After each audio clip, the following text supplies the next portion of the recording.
I caught your eye. It was the first Monica, now nagawa na natin yung dapat natin gawin. Mapapangako ko lang, kung ano man yung gusto mong gawin, susuportahan ko to na mas lalo ko mag-grow at syempre mas lalo tayo mag-grow as a couple, as a husband and wife. And then, kung ano man yung may bigay sa atin ng Diyos na yung hinihiling mo sa akin, nasa Kanya na yun, hindi na natin nasaklaw yun. Kaya kung ano man ang mangyari sa journey natin as a husband and wife,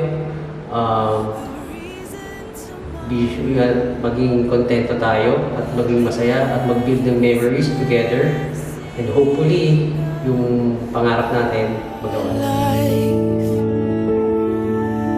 love of a lifetime.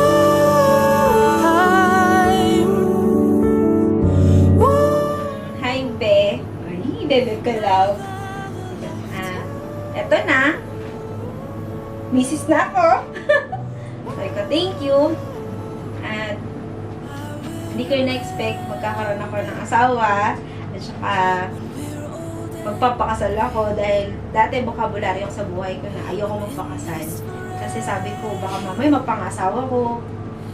Yung ano lang, tambay, ganyan, walang pangarap sa buhay. Pero mali ako. Tsaka, And all on her today. I'm in love with every part of you and all that we've made. Love of a lifetime, the reason to my rhyme. ito nabubuhay yung mama ko, matutuwa yan. Matutuwa yan kasi hindi niya ini-expect na ano. Ang anak niyang pasaway, nag-asawa na. Yan, thank you.